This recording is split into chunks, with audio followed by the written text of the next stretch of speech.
এই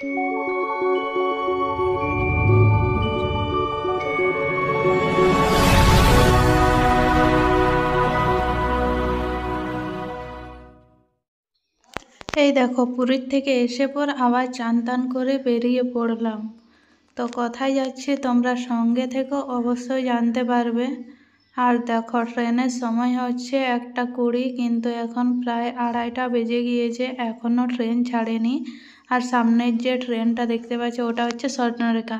good evening guys. তো এ দেখো আমি প্রথমে স্টেশন থেকে নামলাম, তারপরে গিয়েছিলাম বাড়িতে গিয়ে তারপরে আবার চলে এসেছি এখন মামা বাড়িতে। এই দেখো সঞ্চিতা, তো আজ ওর জন্মদিন, সেই জন্য আসলাম। অনেকবার ফোন করছিল তো সেই জন্য চলে আসলাম। আর আজ হচ্ছে রবিবার, তাই টাটাতেও কোনো কাজ নেই, সেই জন্য চলে আসলাম। আর কালকে কামাই হবে, তো একদিন হলেও ওরকম কোনো ব্যাপার নেই। পুরী থেকে এসে পর তারপরে চলে আসলাম মামার বাড়িতে। এই দেখো আমি, এদিকে হিরণ, এই দেখো ময়না, আর এই দেখো সুমন, সবাই আছে এখানে।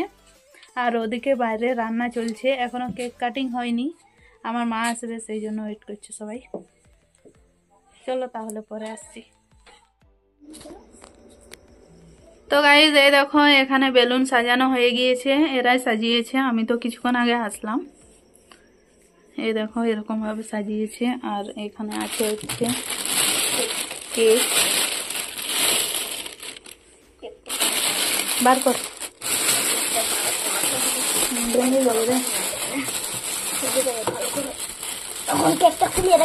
চুপ, মুখটা বন্ধ রাখ না। এই দেখো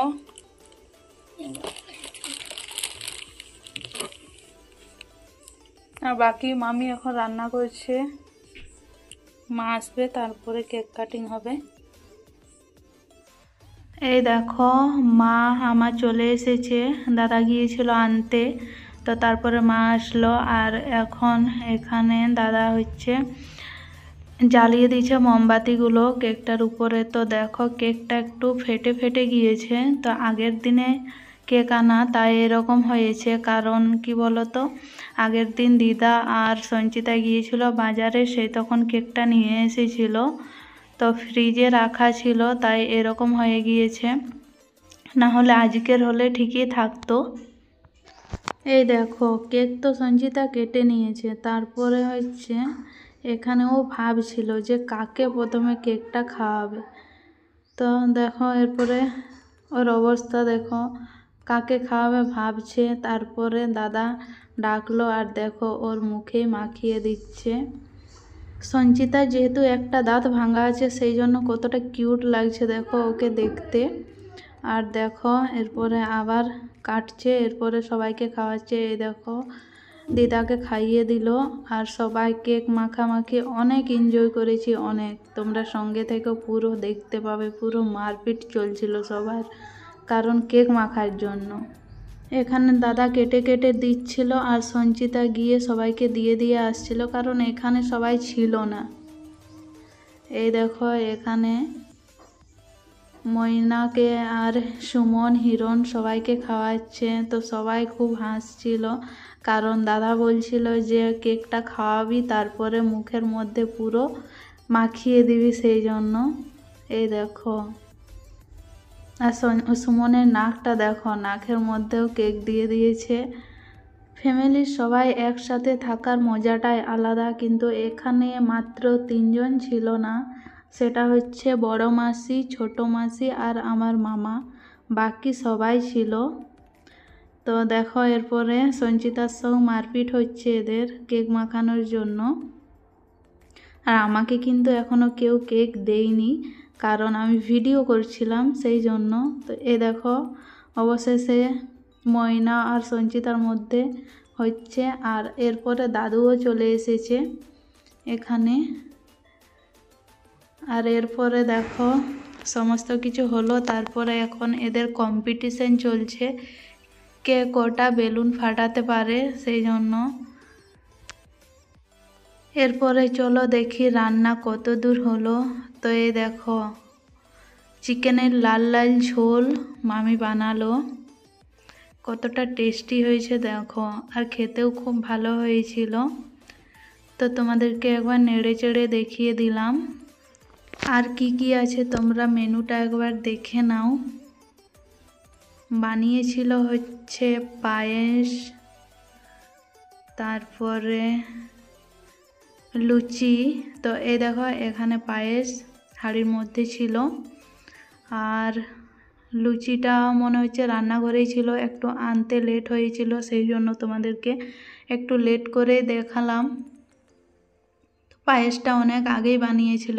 আর এই দেখো এখানে আছে ফুলকো ফুলকো লুচি, আর সাথে চিকেন, পায়েস। আর দেখো এখানে আমি নিয়ে নিয়েছি মিষ্টি, পায়েস, চিকেন আর লুচি। এরপর খেয়ে নিই। Good morning guys. তো এই দেখো এখন আমি বাড়িতে আবার, তো গিয়েছিলাম হচ্ছে মামার বাড়িতে, তোমরা তো দেখলে। তারপরে সকাল সকাল চলে এলাম, আর সবাই চলে গেলো, সেই জন্য মনটা ভালো ছিল না, তাই ভিডিও করতে পারিনি। কারণ হিরণ, সঞ্চিতা বাড়িতেই আছে, মানে মামার বাড়িতে। সুমন, তারপরে ময়না, হিরণ, ওরা সবাই চলে গেল। আর তারপরে আমি আর মা আসলাম বাড়িতে। আর এখন বাজে হচ্ছে 11:30। তো এসব পর ঘুমিয়েছিলাম, তারপরে এখন উঠলাম। সকাল সকাল চলে এসেছি, নাস্তা করে এসেছিলাম। আর এরপরে চলো চান টান করবো, আজকে বিকেলে চলে যাব। তো ড্রেসগুলো কেচে নিই। আর সেরকম তো ড্রেস নিয়ে আসা হয়নি, কারণ ছোট্ট একটা ব্যাগ নিয়ে এসেছি। তো তাই ড্রেসটা কেচে এখন শুকোতে হবে, তারপরে আবার যেতে হবে, রান্না বসাবো এখন। সঙ্গে থেকো। তো গাইজ এই দেখো রান্না বান্না তো হলো, তারপরে হচ্ছে চান করলাম, খাবার খেলাম, আর এখন রেডি দেখো। তো এরপর বার হবো, 4:30 বাজে, পার হয়ে গিয়েছে। তো এরপরে বার হবো। তো কিছুগুলো শর্টস বানালাম।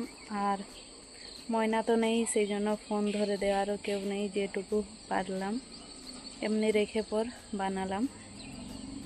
কেউ ফোন ধরে দিলে কি হয় বলো তো, অনেকটা ভালো হয়, তো সেই জন্য। তো অত নেই, কিছু করার নেই। এরপর আমি বার হবো, চলো তাহলে যাই। ট্রেন আছে হচ্ছে 5:30টার সময়, আজ একটু লেট করে আসছে, জানি না আরও লেট হতে পারে যেতে যেতে। তো এখনও দেখাচ্ছে যে 5:30। আর এই দেখো মেঘলা মেঘলা আবহাওয়া, এখন ছাদে আছি আমি। চলো আর বেশি লেট না করে বার হই, না হলে আমার ট্রেন পাবো না। তো গাইজ এই দেখো আমি এখন রুমে চলে এসেছি, আর এইমাত্র এলাম। এখন বাজে হচ্ছে 9:42। তো আজকে অনেক লেট করলো ট্রেনটা। আদিত্যপুর অবধি ঠিকই এসেছিলো, তারপরে এরকম করলো। প্রায় দিনই লেট করে, তাড়াতাড়ি কোনো দিনও আসে না। 7:30টার সময় হচ্ছে আসার, কিন্তু কোনো দিনও আসে না। তো যাই হোক, এরপরে ঘুমিয়ে পড়বো খাওয়া দাওয়া করে, কাল থেকে আবার ডিউটি শুরু। চলো তাহলে আজ বাই, দেখা হবে পরের দিন। তোমরা সব ভালো থেকো, সুস্থ থেকো। Tata, good night.